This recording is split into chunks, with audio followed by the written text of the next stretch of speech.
문재인 청와대 대통령의 이데올로기, 그것은 사회주의 성향이 좀 있다.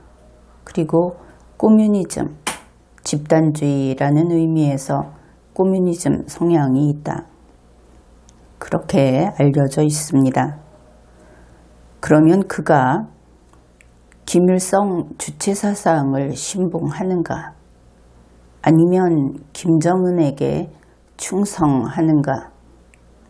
그것은 알 수 없죠. 그런데 최근에 그가 대통령의 의자에 앉은 이후에 대한민국에는 큰 변화가 있기는 있었습니다.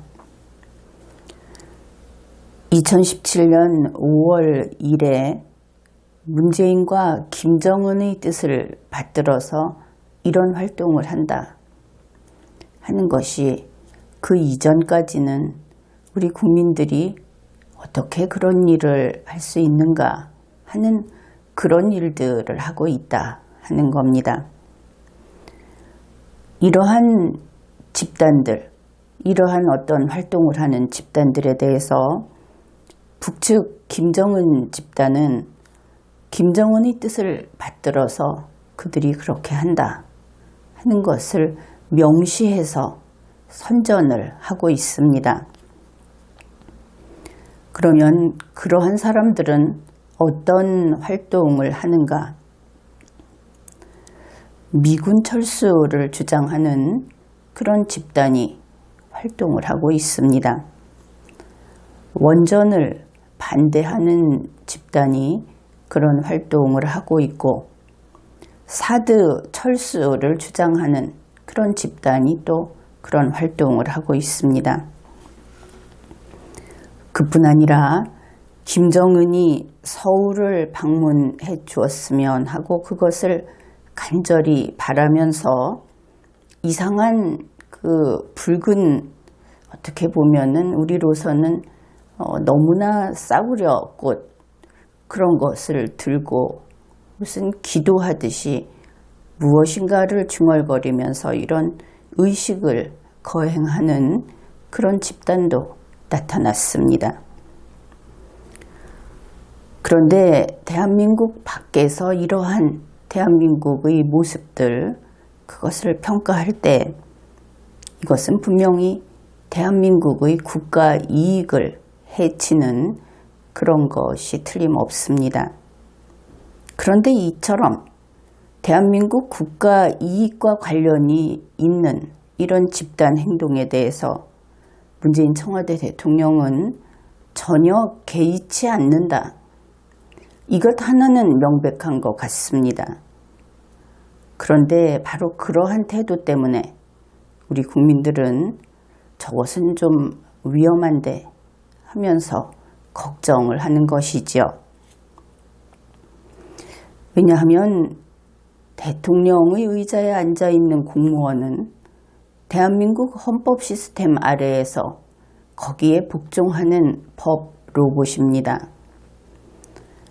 그렇다면 지금 나타나고 있는 그러한 활동들은 대한민국 헌법이 허용하지 않는 활동인 것은 분명하지요. 그것을 무슨 집회의 자유라든지 표현의 자유로 이야기할 수 없는 것이, 이것은 곧장 북측의 그 독재체제, 그것을 받아들이겠다고 하고 있는 것이기 때문에 대한민국의 안보를 허무는 직접적인 정치적 의사표현이기 때문에 이 표현의 자유라고 하는 것이 정치적 표현의 자유의 경우에는 대한민국을 부정하고 대한민국 헌법을 부정하는 데까지 허용되지는 않습니다. 이것은 아무리 자유로워지고 개방이 더 널리 개방이 되고 하더라도 바로 자신들의 생존과 관련된 것이기 때문에 자살을 허용할 수는 없듯이 마찬가지인 겁니다. 더구나 이것이 국가적 자살에 이르게 된다면 그들 몇몇 그 그룹의 뜻에 따라서 우리 5,100만의 국가가 자살하게 되는 그런 일을 용납할 수 없는 것이지요. 그래서 이것을 금지하는 것은 표현의 자유를 억제하는 것이 아니고 자해하려는 자, 자살하려는 자를 보호 조치하는 것이다. 이런 개념으로 받아들이면 되겠습니다. 그런데 이러한 공무원의 지위에 있는 문재인이 아무것도 하지 않는다 하는 것은 결국 헌법이 파괴되고 국가를 이렇게 망가뜨리고 하는 것에 대해서 방치했다. 그가 내심으로 그것을 동조했든 안 했든 상관없이 국가를 수호하고 보위할 책임이 있는 자리에 있기 때문에 여기에 대해서는 법적 책임을 지게 될 겁니다. 이제 현실의 문제를 이야기해 보기로 하죠. 사드 철수를 요구하는 집단들의 활동에 대해서 문재인이 내심에서 박수를 치고 있는지 어떤지 그것은 알 길이 없습니다. 그러나 어떻든 현재 집행정부를 책임지고 있고 그리고 국제관계에 있어서 대한민국을 대표하는 대한민국의 의사를 대표하는 것이 아니고 대표하는 심부름꾼으로서 그런 활동을 하고 있기 때문에 결국 문재인은 이 사드 철수 시위대 때문에 시달릴 수밖에 없습니다.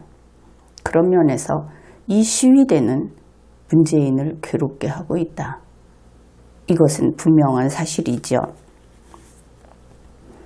김정은 집단이 그들이 북조선이라고 부르는 그 북조선을 위해서 투쟁하고 있는 남조선의 동지들, 이렇게 부르는 집단 중에는 사드 철수 사드 철수 시위대가 있습니다. 그들은 극렬 투쟁을 하고 있고 또 미군 기지 앞을 가로막고 있어서 그래서 반드시 그 기지를 가동하고 유지하는 데 필요한 그 발전용 기름조차도 통과시키지 않는다는 것이죠. 그래서 헬기로 공수하고 있다고 합니다. 그러면 이런 일들이 미군에게 그렇게 괴롭게 하는 것은 모두 문재인에게 압박으로 돌아갑니다. 사드 철수 시위대가 만일 김정은과 문재인의 뜻을 받들어서 그와 같은 일을 하고 있다고 한다면 문재인의 뜻은 그것만큼은 잘못 받들고 있는 것이다. 그렇게 이야기할 수 있겠습니다. 김정은의 뜻은 받들었다고 할 수 있겠죠. 현재 이 사드 체계라고 하는 것은 경상북도 성주에 배치가 되어 있습니다. 2017년 3월에 레이더하고 발사대 2기 이것을 했는데 그때는 소규모의 환경영향평가만으로 그것을 배치했습니다. 그런데 2017년 7월 문재인이 기존의 절차를 부정한 것이죠. 그래서 소규모 환경영향평가로는 안 된다. 그래서 환경부에게 일반 환경영향평가를 실시하라. 이렇게 한 것입니다. 그러면은 문재인이 취임했을 때부터 이 일이 어떻게 되어가고 있는가 그것을 한번 이야기해 보기로 합시다. 문재인은 2017년 5월에도 이 사드 배치에 대해서 부정적이었습니다. 취임하자마자 문제를 일으켰죠. 그래서 2017년 5월을 그 시발점으로 삼기로 합시다. 그때 문재인이 그는 헌법에 따른 보궐 대통령이라는 것을 인정하지 않는 것처럼 보입니다. 그래서 그를 촛불 쿠데타 대통령이라고 불러야 하겠죠. 문재인이 촛불 쿠데타 대통령으로 취임을 합니다. 그리고 이 사드 배치 문제가 우리 국민들은 그냥 다투는 사람이 있어도 그냥 사드가 철수하지도 않았고 그 이후에 별다른 얘기도 없고 해서 그냥 그렇게 가는 모양이다. 밖에서 시위대만 그냥 상관없이 시위를 하는 모양이다, 이렇게 생각한 그런 국민들이 많았을 겁니다. 그런데 느닷없이 2018년 10월 26일 1년 반이나 지난 그런 시점이죠. 그때 국회에서 정경두 국방부 장관이 이 일이 아직 정리가 되지 않았다, 이런 발언을 한 겁니다. 다시 말해서 미국 측에서 사업 계획서를 작성하고 있다, 거의 마무리 단계인 것으로 안다. 1년 반이나 돼가지고 이제 사업 계획서를 작성하는 중이다, 아직 작성도 안 끝났다, 이렇게 이야기를 한 겁니다. 그러면 사드 배치와 주한미군의 사업계획서 작성은 어떤 관계에 있는가? 문재인이 환경부에다가 일반 환경영향평가를 실시하라고 한 것이 2017년 7월입니다. 취임 후 2달쯤. 그러면 이 일이 어떻게 되는가 하면은 환경부가 주한미군에게 이렇게 이야기를 하는 것이죠. 사드 배치, 사드 체계를 배치하고 싶으면 일반 환경영향평가를 받아야 한다. 그래서 사드 체계를 배치하고 싶어서 일반 환경영향평가를 받기를 원한다면 사업계획서를 제출해야 한다, 이러한 통보를 한 것입니다. 그런데 그렇게 알려주었음에도 불구하고 주한미군은 사업계획서를 제출하지 않고 2017년을 보냈습니다. 그리고 2018년을 다 보내서 10월 26일 이때 국방부 장관이 아직 사업계획서를 못 받았다고 이야기를 한 것이죠. 그러면서 한다는 소리가 주한미군 측에서 지금 작성을 하고 있다더라, 거의 다 했다더라, 이런 이야기를 한 겁니다. 그런데 이 발언이 있고 나서 2018년 12월 정부는 주한미군에서 이 사업계획서가 오게 되면 그러면은 환경영향평가를 실시하고 그 다음에 그 환경영향평가의 보고서를 작성하기 위해서 이 일을 해줄 K사라고 하는 곳과 용역계약을 맺었다고 합니다. 그런데 주한미군 측에서 사업계획서를 안 보내니까 일반 환경영향평가를 할 수 없었겠죠. 그래서 보고서도 역시 작성할 수 없었습니다. 그 기간을 넉넉히 잡아두었는데 2018년 12월에 이 용역계약의 기한이 만료가 된 것입니다. 아무 일도 안 하고 그냥 기한이 만료가 된 것이죠. 그러니까 문재인 측에서 이 용역계약을 조정 중이다 하는 뉴스가 나왔습니다. 연장을 한다든지 하는 그런 것들이 되겠죠. 그리고 2019년 2월 20일 중앙일보는 다음과 같은 보도를 했습니다. 경북 성주에 자리한 주한미군의 고고도 미사일 방어 사드 체계에 대한 일반 환경영향평가가 아직 시작되지 않은 것으로 나타났다. 2019년 2월 20일 현재의 상황입니다. 주한미군 측이 한국이 공여한 기지 내의 땅 70만 제곱미터에 대한 사업계획서를 아직 환경부에 제출하지 않았기 때문이다. 정부 소식통은 2월 19일 주한미군 측이 해를 넘겼는데도 사업계획서를 내고 있지 않다고 했다. 또한 이 같은 신문에서 국방부 당국자의 이야기도 전하고 있습니다. 국방부 당국자는 주한미군에서 사업계획서가 곧 올 것이다. 주한미군 측이 그동안 바빠서 준비를 제대로 못했다. 이렇게 보도를 했습니다. 2018년 10월에 국방부 장관이 했던 이야기, 그보다도 더 일이 진척이 된 것이 없는 이야기를 2019년 2월 20일에 다시 한 것이죠. 이것을 간략하게 정리를 하면 이렇게 됩니다.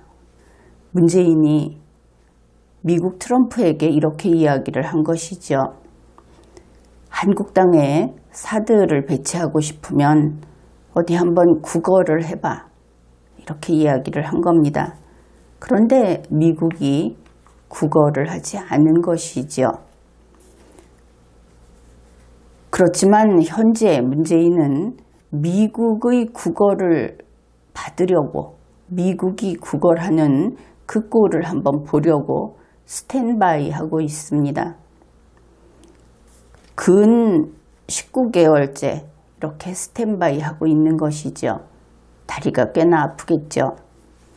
그러면 미국이 지금까지 국어를 안 한 이유는 무엇인가? 그 답은 우리가 분명히 들었습니다.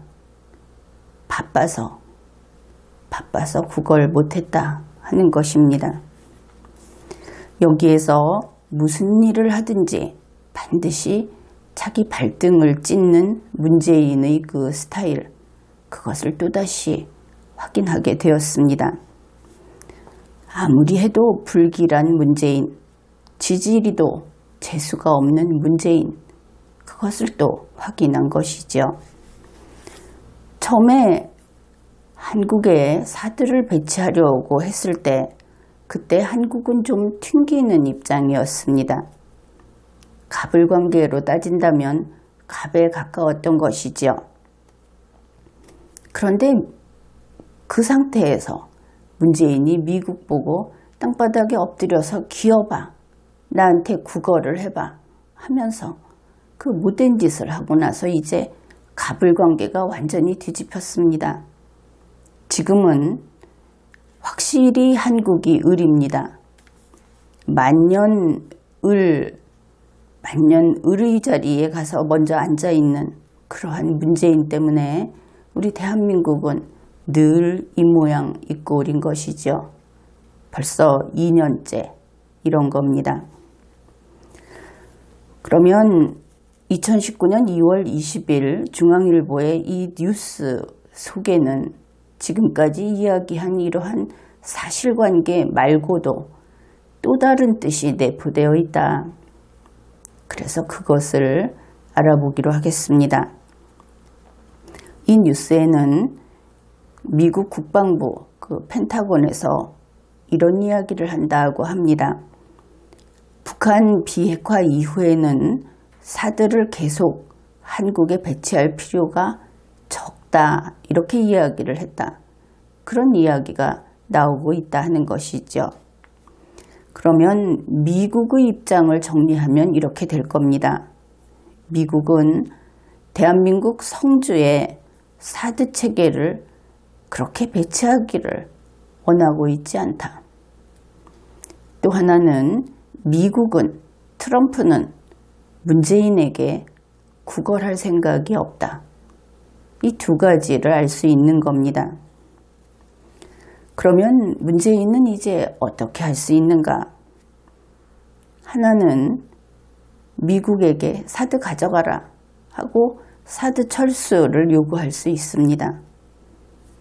또 하나는 지금처럼 계속 미국이 와서 좀 구걸을 해주겠지 하면서 스탠바이 한 채로 또 세워라 내워라 하고 갈 수 있을 겁니다. 그런데 문재인이 사드 철수를 요구할 수 있을 것인가?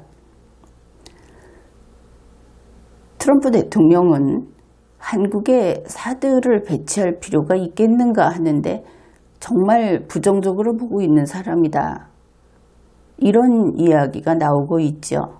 그러나 그것은 사람의 기분이라는 것을 안다면 문재인이 사드 철수하라 이렇게 이야기했을 때 트럼프의 태도가 어떻게 바뀔 것인가? 그것을 충분히 예측할 수 있습니다. 일단 문재인이 사드 가져가라고 하면은 트럼프는 미국이 발길질 당했다 이렇게 인식을 할 겁니다. 그러면 그것이 트럼프만 그런가? 그렇지 않습니다. 미국 민주당도 이것은 동일합니다. 결국 문재인은 그 말 한마디로 미국 전체를 적으로 돌리고 미국의 동맹국들을 다 적으로 돌리는 그런 결과가 될 겁니다. 왜냐하면 외국에서 문재인은 친 김정은이다. 세계 평화를 위협하면서라도 김정은을 위해서 거짓말도 하고 무엇이든지 하는 그런 자다. 이렇게 낙인이 찍혀버렸기 때문입니다. 외신을 보면 항상 그런 이야기가 나오죠.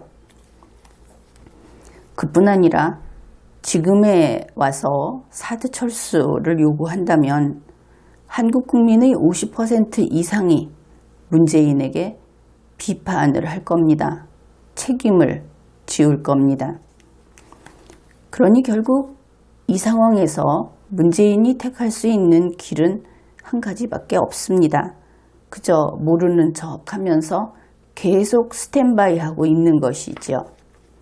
문재인 자기 다리가 아픈 게 아니니까 충분히 그럴 만한 인물이다. 그렇게 봅니다. 그런데 그것이 문재인 뜻대로 되지 않는다 하는 것이죠. 왜냐하면 미국은 지금과 같은 상태, 그것을 계속 유지하기를 원치 않습니다. 미국의 자랑스러운 군대가 미국 입장에서 봤을 때 현재 성주 현지에서 미군을 존중하지 않는 폭도 비슷한 집단에게 포위된 채 그렇게 힘겹게 근무하는 것, 그것을 미국 국민이 용납할 리가 없고, 특히 이것은 트럼프 대통령이 제일 싫어하는 것 가운데 하나입니다. 명예가 실추되는 것이죠. 그래서 트럼프는 아마도 가상적인 트럼프와 문재인의 대화를 소개하자면 다음과 같이 될 겁니다. 트럼프가 이러는 것이죠. 펜타곤에서 주한 미군에서 환경 영향 평가를 받기가 어렵다고 한다. 기술적 문제가 있다고 한다. 그러니 사드 철수할까? 그러면 문재인은 이제 선택의 길이 없는데 철수한다 그러니까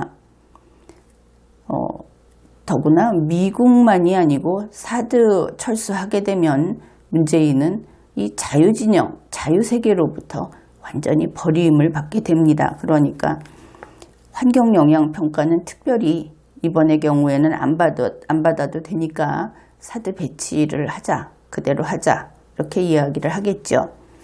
그러면 트럼프가 이번에는 아니 펜타곤이 사드 배치할 필요성이 아주 낮다고 한다.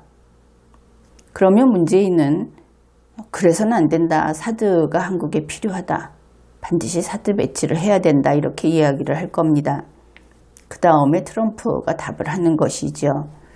문재인 당신이 그렇게까지 필요하다고 하니까 동맹의 의리로서 그저 10억 달러만 내고 쓰게 해줄게. 이렇게 이야기를 하는 것입니다.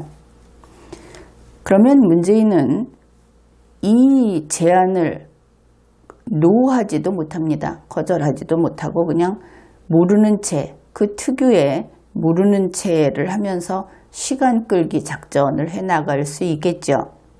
그런데 그런 그에게는 이 기회마저도 없습니다. 왜냐하면 2019년 2월에 협의한 그 방위비 협상, 가서명한 그것이 기한이 1년이기 때문에 이제 곧 차기 협상을 할 수밖에 없는 겁니다. 그래서 문재인은 오도 가도 못하는 그런 상황에 놓이게 되는 것이죠. 그러면 이 사드 배치하고 차기 방위비 협상은 어떤 관계가 있을까? 여기에 또 아주 흥미로운 그런 역학관계가 숨어 있습니다. 가장 먼저 우리가 확인을 할 것이 이 사드 체제라고 하는 것의 법적 성격이 무엇인가, 그것을 정리해야 합니다. 이것이 전략 자산인가 아닌가 하는 것이죠. 첫째, 일반적으로 세계 기준으로 보아서 전략 자산이 아니다, 사드는 전략 자산이 아니다, 이렇게 한다면은 그러면 어떤 문제가 생기냐 하면은 올해 바로 할 이 차기 방위비 협상에서 지난번에 이것이 반영되지 않은 미군의 주둔 비용을 발생시키는 항목으로서 새롭게 계상이 될 겁니다. 방위비가 대폭 늘어나겠죠.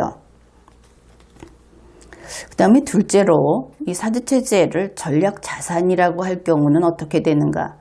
그런데 전략 자산으로 보아야 할 가능성이 더 클 것이다, 이렇게 판단이 됩니다. 참고 자료를 소개하겠습니다. 2017년 9월 8일자 중앙일보의 보도 내용입니다. 전략 자산은 적국의 후방 군사기지나 산업시설, 대도시를 공격하는 무기를 뜻한다. 현대의 전략 자산은 주로 핵무기다. 그런데 한국에서는 전략 자산을 좀 더 넓게 본다. 미국이 동맹국에 제공하는 핵 우산의 정밀 유도 타격 무기, 그리고 미사일 방어 체계까지를 포함한 개념을 전략 자산으로 여긴다. 사드 체계도 전략 자산의 하나로 분류된다. 이런 보도가 있습니다. 결국 사드 체계는 한국에서는 전략 자산이다, 그것을 알 수 있죠. 이제 다음 이야기를 해야 하겠습니다. 2019년 2월 미국과의 방위비 협상에서 이번에는 전략자산 부분을 제외했습니다.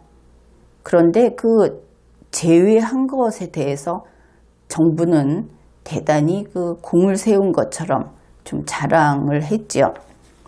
2019년 2월 10일 조선일보의 보도 내용입니다.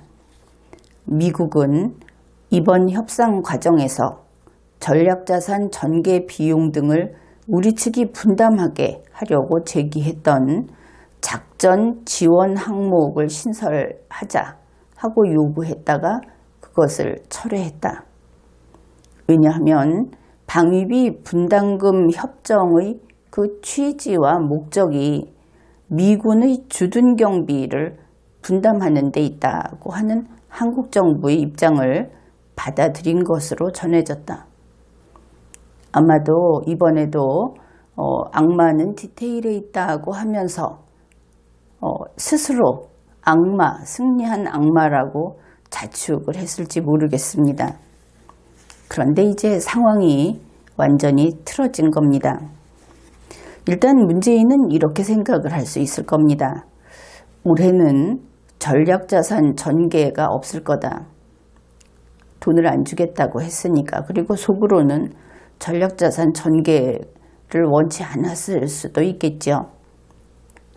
그런 다음에 올해는 전략자산 전개가 없을 테니까 그러면 차기 협상에서 여기에 대한 비용 요구, 그 문제도 우리가 머리 아프게 고민할 필요가 없을 거다. 이렇게 느긋한 마음일 수 있을 겁니다. 그런데 여러분은 이미 눈치챘겠지만 전략 자산인 사드 체계가 이미 배치되어 있었네. 이런 그야말로 이상 상황이 발생해 버린 겁니다. 그러면 이 사드 체계는 전략 자산이면서도 주둔 비용을 발생시키는 아주 대표적인 증거가 되겠죠.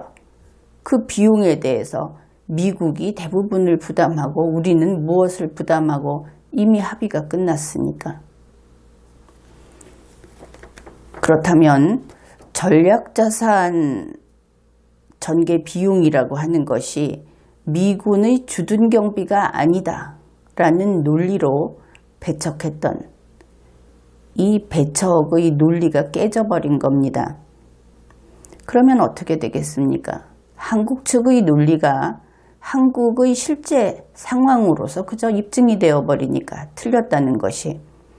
그렇다면 2019년 2월에 받아줬던 작전 지원 항목을 신설하자. 그러니까 전략자산 전개 비용을 분담하라고 했던 그 요구, 그것이 그때는 철회를 했는데 그 철회가 잘못된 것이라는 증거가 이렇게 나타나 버린 겁니다. 그렇다면 올해 중에 속개될 이 차기 방위비 협상에서는 작전 지원 항목이 신설될 것이다. 이것을 알 수 있는 것이죠. 이 사드 체제 배치라고 하는 것에 대해서 이러한 그 엎치락뒤치락하는, 우리가 유리한 것 같았다가 결국 미국이 유리해지고 하는 이 과정을 보면서 우리 그 문재인 측의 사람들이 정말 두 수업도 내다보지 못하는구나, 이런 것을 확인할 수 있었습니다.